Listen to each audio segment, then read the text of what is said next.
Assalamualaikum dan selamat pagi. Hari ini kita akan masuk bab yang terbaru, iaitu bab 7 mengenai koordinat. Kalau kamu masih ingat, kamu sudah belajar sistem koordinat ini masa kamu di sekolah rendah lagi.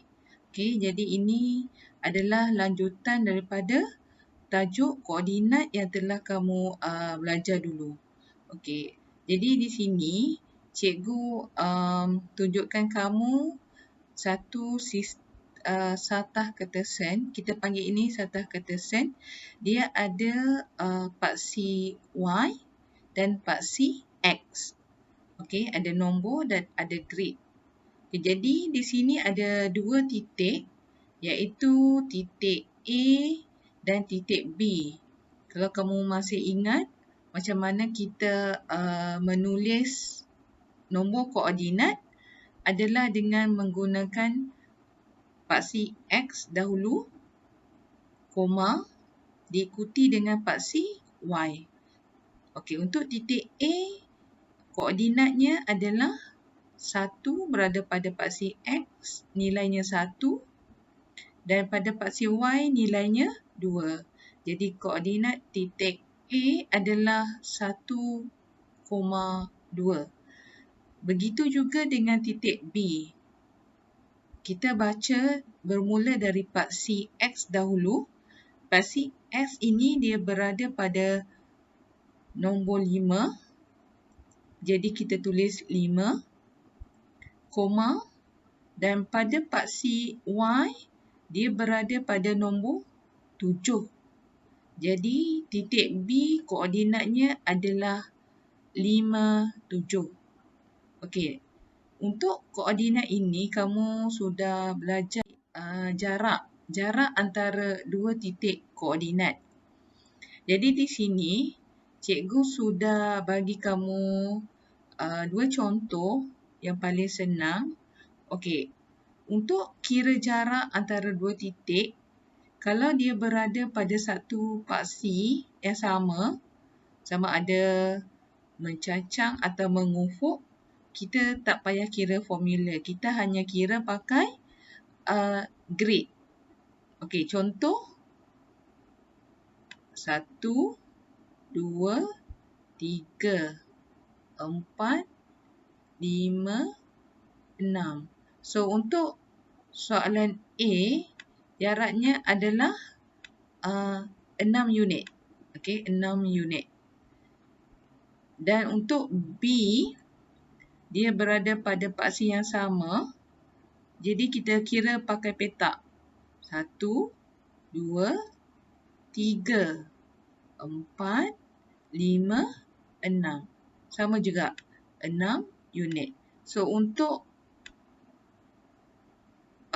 soalan yang kedua pun sama, 6 unit. Okey.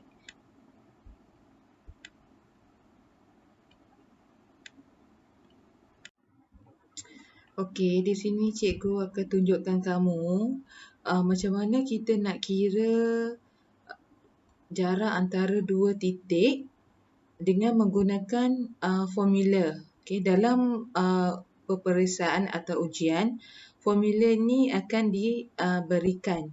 Okey, kamu hanya perlu tahu mahir bagaimana memasukkan nilai koordinat di dalam formula ini untuk mengetahui jarak antara dua titik, iaitu titik A dan titik B.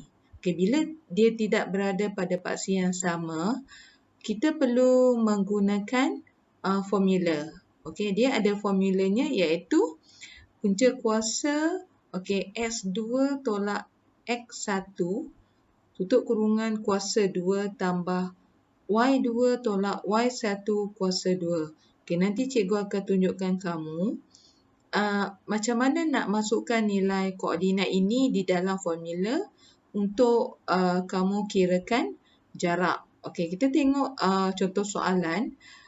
Hitung jarak antara titik A dan titik B dalam rajah ini. Jadi di sini apa yang paling penting, kamu mesti tahu nilai koordinat dengan betul. Barulah kita boleh pakai formula ini dengan betul. Jadi penting untuk kamu mahir membaca nilai koordinat ya. Jadi di sini cikgu ada 2 titik. So titik A ialah 17 dan titik B ialah 51. Jadi soalan perlu kita kira berapa jarak antara titik A dan titik B. Okey, kita tengok seterusnya. Ini formula yang perlu kita pakai. Kita ada titik A dan titik B. So yang paling penting di sini, kamu untuk kira formula dan gunakan formula, kita perlu labelkan titik A dan titik B. Okey, cikgu ajar kamu macam mana nak label. Okey, untuk titik yang salah satu mana-mana, kita label sebagai X1, Y1. Okey, kenapa X? X ini maksudnya dia berada pada paksi X pada serta kata sel lah. Dan nilai 7 pada paksi Y. Sebab tu nama dia Y. So, bila kamu labelkan dia 1, Y pun mesti 1. Begitu juga titik seterusnya iaitu titik B. So, bila kamu labelkan dia sebagai X2, 1 ini mesti Y2. Okey. Katakan kamu hendak tukar A ini X2, Y2 pun boleh. Tetapi hendak memudahkan, kita label ikut turutan X1, Y1 dan titik yang kedua X2, Y2. Label ni mesti, kalau tidak kita mungkin melakukan kesalahan dalam masukkan formula bila dia melibatkan operasi tolak ataupun negatif.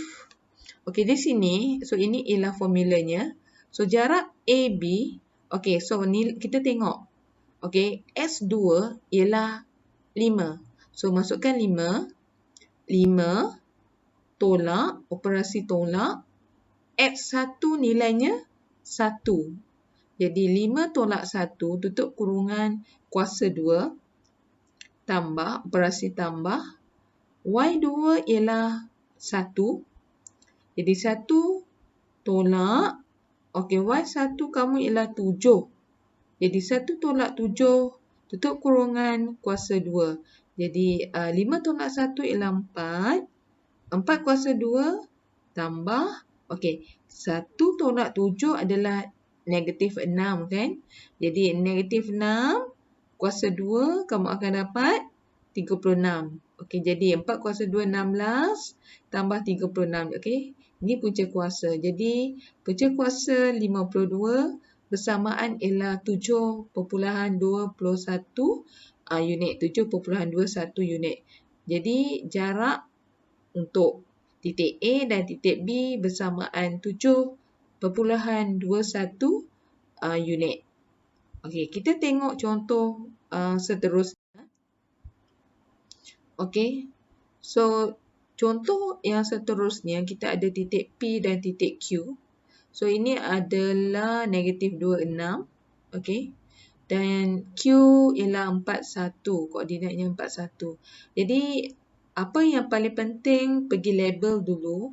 Ini memang memudahkan kamu untuk kira jarak pakai formula. Okey, bila sudah label X1, Y1 dan titik seterusnya ialah S2, Y2, kamu hanya masukkan nilai ke dalam formula. Jadi X2 iaitu 4. So 4, buka kurungan dulu, 4 tolak, ikut formula ini ialah tolak. X1 ialah negatif 2. So bila tolak negatif 2, mesti letak kurungan untuk negatif 2 untuk kita bezakan operasi dengan nilai negatif itu. So tutup kurungan, kuasa 2 kan dia. Jadi 4 tambah 2, 6. 6 kuasa 2. Okey, seterusnya ialah tambah. Okey, Y2 ialah 1. Okey, Y2 ialah 1 di sini. 1 tolak. Okey, Y2 tolak. Y1 ialah 6. Jadi 1 tolak 6 bersamaan negatif 5 di sini. Jadi 6 kuasa 2 ialah 36 tambah negatif 5 kuasa 2 kamu akan dapat 25. Jadi 36 tambah 25 kamu akan dapat 61. So bila dapat 61 kamu tekan ke punca kuasa bagi 61 kamu akan dapat 7.81 unit. Okey. 7.81 unit. Jadi jarak P dan Q bersamaan 7.81 unit ataupun bersamaan 7.81 cm.